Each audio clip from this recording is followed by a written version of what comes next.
Narcissistic abuse is often framed as something only women experience at the hands of narcissistic men, but that is far from the reality of the situation. I'm Lise Leblanc, therapist, author, and life coach, and if you've ever found yourself trapped in a narcissistic relationship where you felt stuck or unable to get over someone who is manipulating and abusing you, then this video is for you.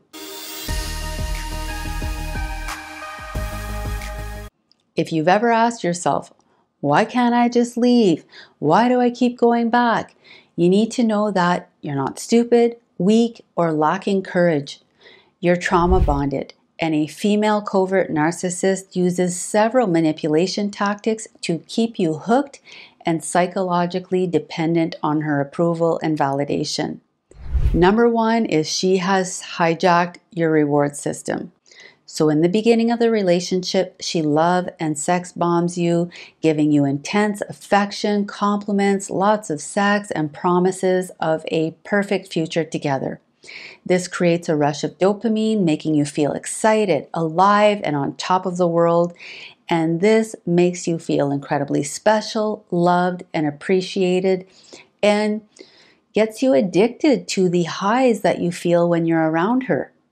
Then, once you are emotionally hooked, she pulls back, withdraws all that attention, compliments, the sex, causing your dopamine levels to crash. And this leaves you feeling anxious, confused, and desperate to get those rewards and positive feelings back. So maybe you chase after her, try to fix whatever problems she's fabricating, and then she goes back to being sweet and loving, which gives you a great sense of relief. It's almost like you're sick without food, water, or medication, and she's the only one who can heal you. And then she rips it all away again. And this push-pull dynamic keeps you in a state of emotional turmoil, constantly craving the next hit of affection and approval. And as the relationship goes on, the highs become fewer and farther between, and the lows intensify. And this makes you more weak and vulnerable. Your brain becomes conditioned to crave her attention and validation, just like an addiction, even though that's what's actually making you sick. Number two is making you the hero of her story. Female covert narcissists often manufacture a dramatic crisis early in the relationship to heighten your stress hormones, that adrenaline, triggering a fast but false bond. So the crisis is designed to make you take on the protector role, to be her hero, to create a we against them feeling. And this intense emotional experience forges a false sense of intimacy and trust, making you think that you share something uniquely special that no one else can understand. This illusion of exclusivity and deep connection not only gives you a rewarding sense of purpose as you take on this incredible task and role in her life based on this crisis that you're sharing in and saving her from.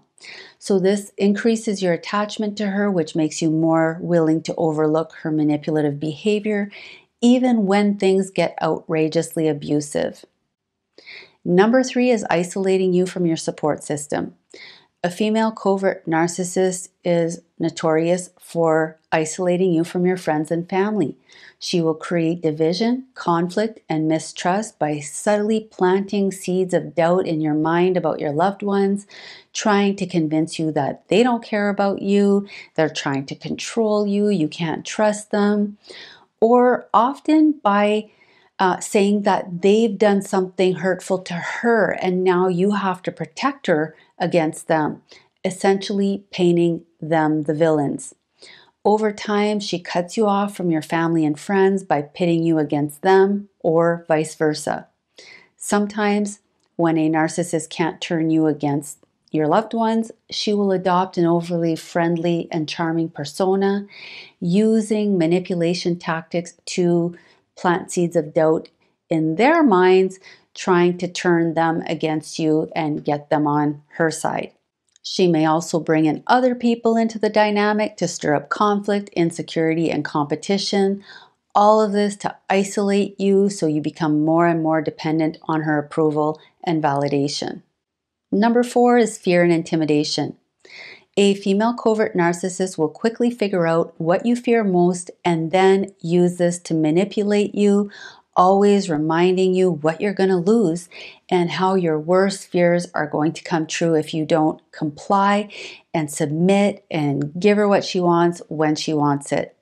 Maybe you fear abandonment, rejection, financial loss, damage to your reputation, losing your kids, or something else.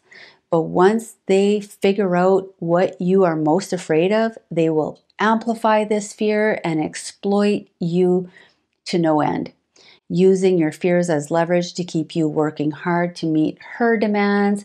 She wants you suppressing your needs, constantly seeking her approval.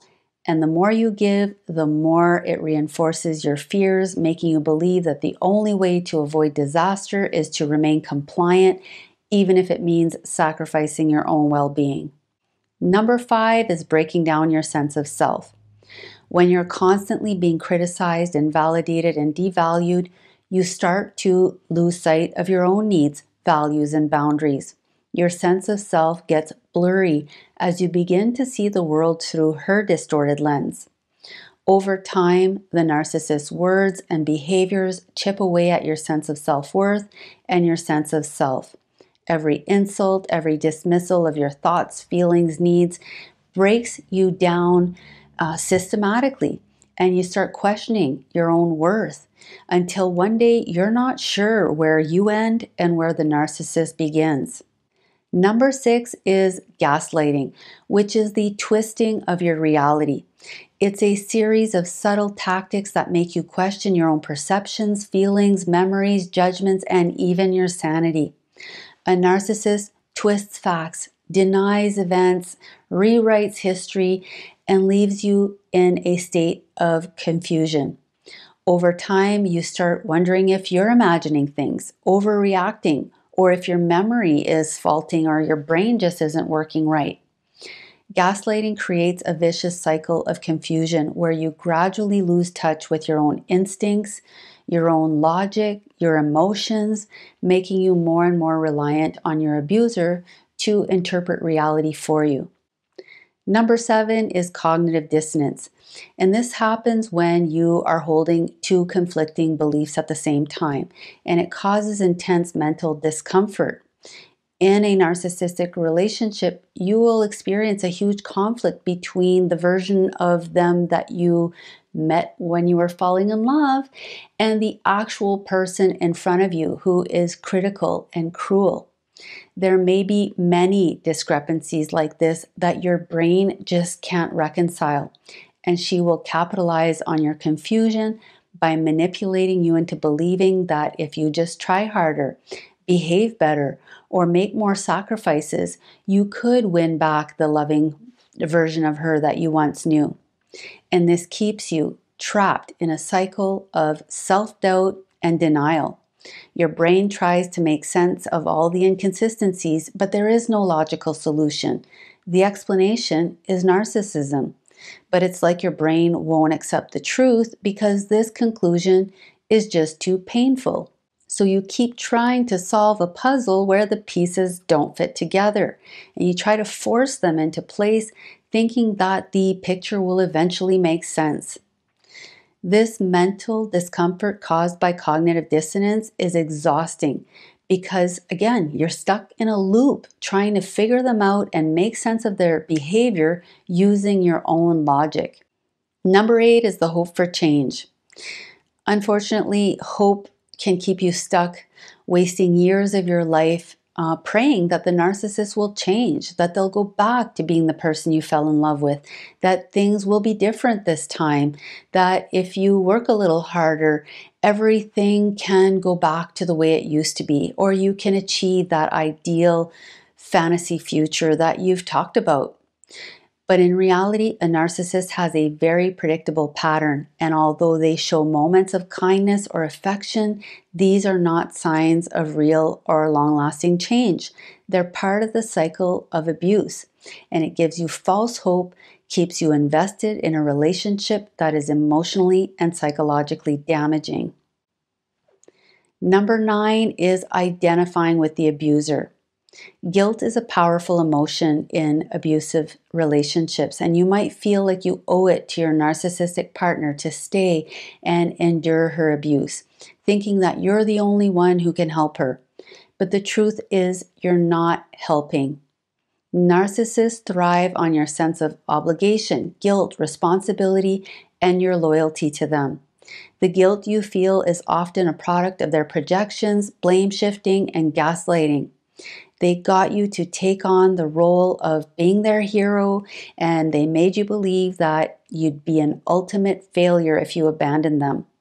They will try to hold you to your promises, regardless of how many broken promises they've made to you. They still will expect you to stand by them and prove your loyalty by sacrificing yourself for them while they continue to manipulate, abuse, and betray you.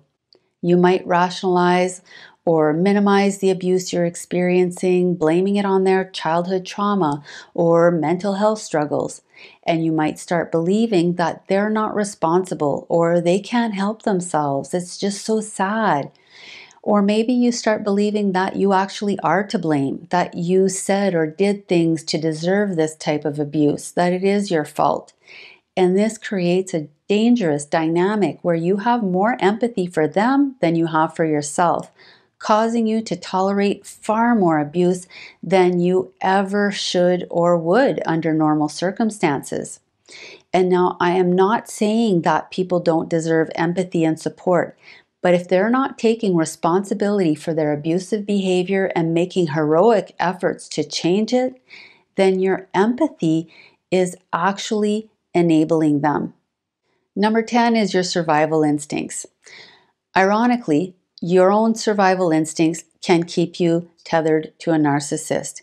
When you're in an abusive relationship, you may start to believe that your very survival, physically, emotionally, or financially, depends on your abuser. You start to feel like your safety, security, and even your emotional well-being is tied to their moods, their actions, and their approval. And this creates a kind of emotional hostage situation where you fear that any attempt to assert your independence or push back on the abuse could jeopardize your very survival. You start believing that staying in the relationship, no matter how abusive it gets, is safer than leaving.